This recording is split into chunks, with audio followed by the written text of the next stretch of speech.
Hey there, welcome back. My name is Shireen and welcome to, these are sort of beginner level tutorials getting started in Illustrator. If you've been following up until now, we took a look at sort of getting familiar with the workspace, starting to draw basic shapes and paths with our shape and drawing tools.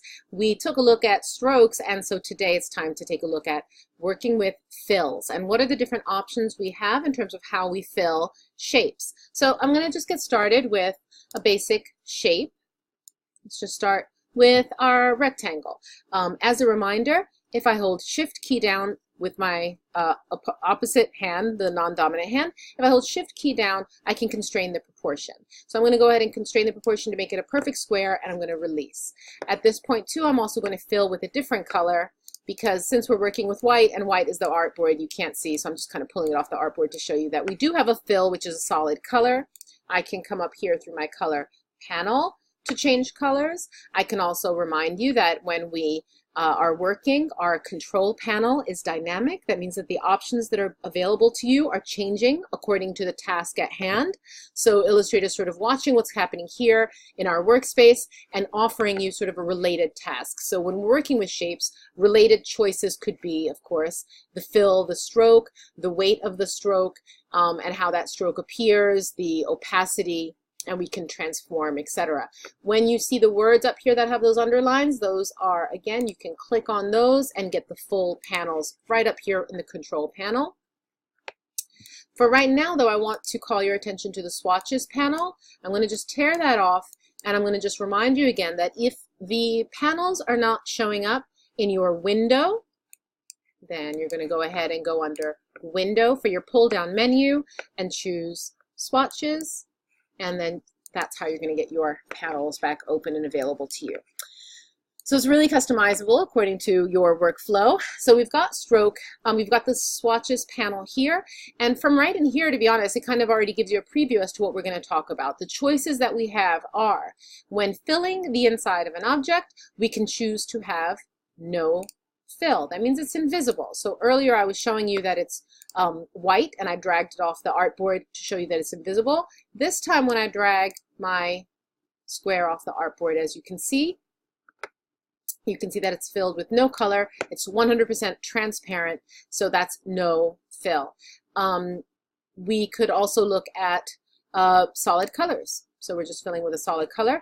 Temporarily, I'm also going to go up to my stroke and change the color and change that weight a little bit, because I want you to really see what we're working with. So we've got blue solid color on the inside. We've got our solid colors here. These are called process colors. We're looking at here these icons that show us that we're working with CMYK mode. And if we look up at that document too, we're working in CMYK. So that's all looking good so far. And we can see here sort of the values of how much cyan, magenta, yellow, and black for each color. So these are process colors. We've got our range of grays. We could fill with grays. And then up here now, this is the group now that's sort of the beginning of really, starting to get a little bit more, having a little bit more fun with our fills. We've got options. We could potentially fill with a gradient. All right, so this gradient happens to, again, I'm going to pull it, drag it off the artboard just temporarily so that you can see it's filled with black going into white. So we have a choice of filling with a gradient, filling with a solid color. Here's another gradient, but this one is different because this one moves from opaque to transparent. So it's blue, but it's opaque to no fill. Aha! And now our third and the most exciting option is that we can fill with patterns. So if you see here, there's a couple of these really basic default patterns.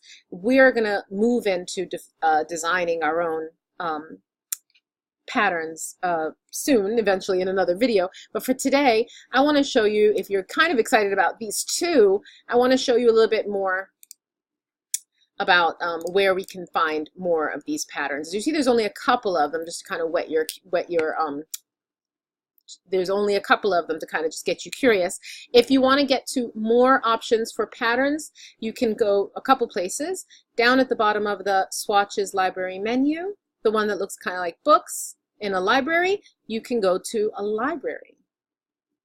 You can also come to the side of the panel, and you can get more options for your panel there, toggling all the way down to get to a library. Now I'm going to bring this over here because I really want this to be really clear for your view. Open Swatch Library, though, talks about, yes, we have tons of great libraries to choose from under Pattern, but under Swatch Library, before we even get to patterns, we can also see that there's basic earth tone colors. So we get these libraries. Aha! All right, so I'm going to open up a couple more of these. We see that there's also, let's go for nature, beach, happens to be summertime. And I'm going to go and show you under gradients. There's a whole list of different families of different, let me pull this up so everything is appearing in the window. Okay, so gradients, and we can, let's go to sky. All right, so we have some really pretty gradients here. And last but not least, I promised you we were going to take a look at some more patterns. Let's look at basic graphics. Let's go to dots.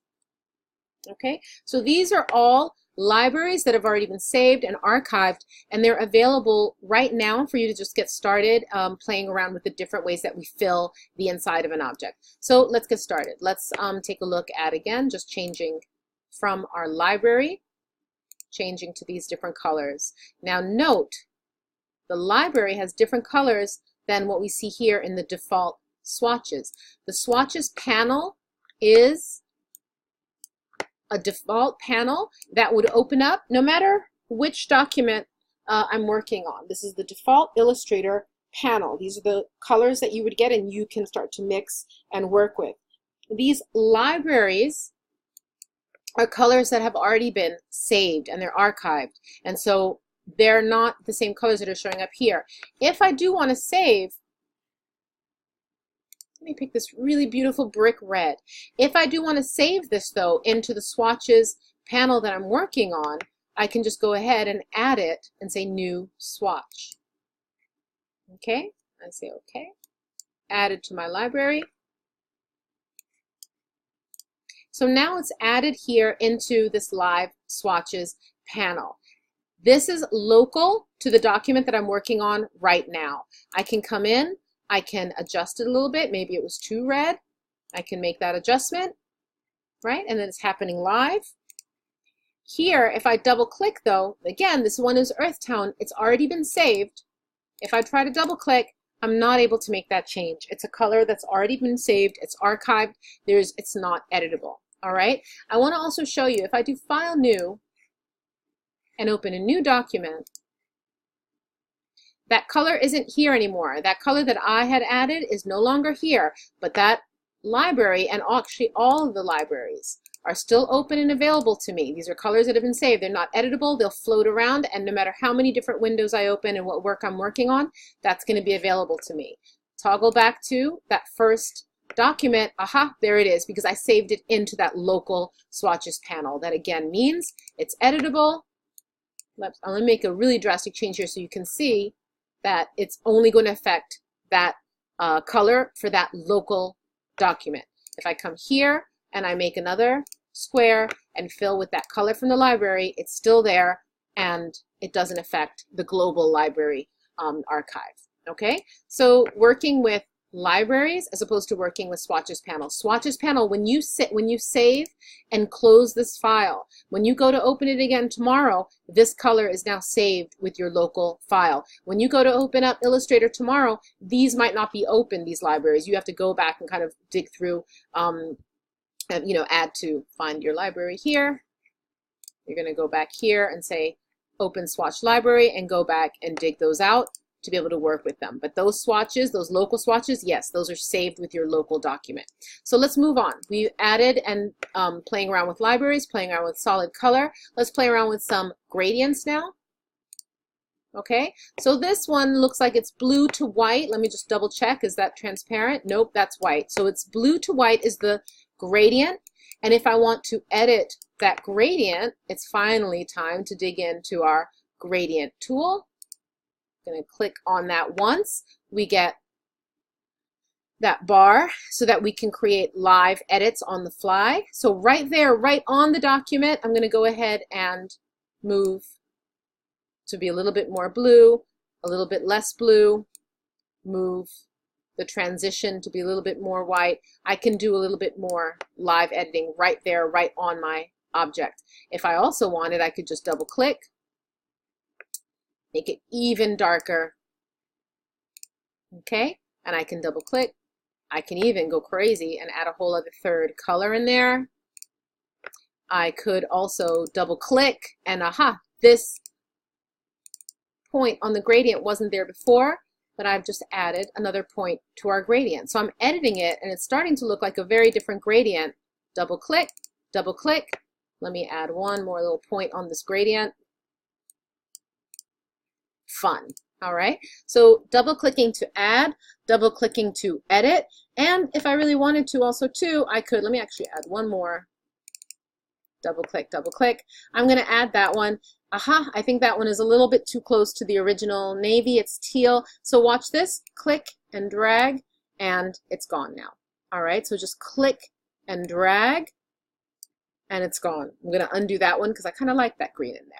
So this gradient now is no longer the original from the library. It's a gradient that I've just mixed. So once again, I'm going to come down to my swatches panel.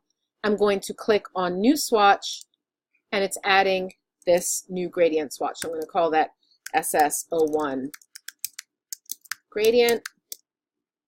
So once again, my local swatches panel, the local swatches that are pertinent to this document, that is here. It doesn't affect the original gradient library. Okay, I'm going to move on, keep going. So there's, again, we can always click back to solid color, and we're going to go back and play a little bit with, there we go, with some pattern. Okay, so these are patterns that have already been saved. They're in repeat, a little bit more space, a little bit tighter, more black, more white. Okay, so you can kind of see.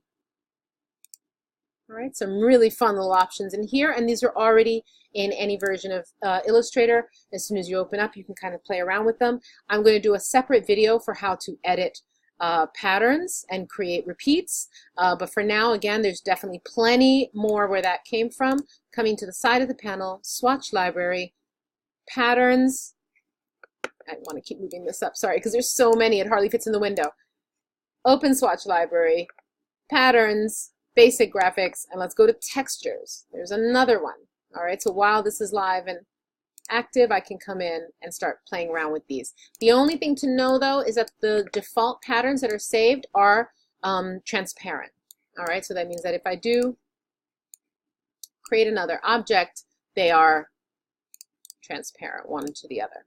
Okay, I can come back here, fill with a color, and you can see that more clearly now. So playing around with the fill, definitely fun. Oh, sorry, one last thing, of course, we also have options in terms of the fill, in terms of the opacity. So I just, that's something you can play with here and see for yourself.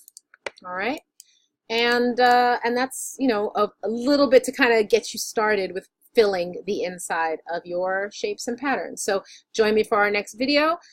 Please make sure to ask questions in the comments below. Don't forget to subscribe. Thanks for watching.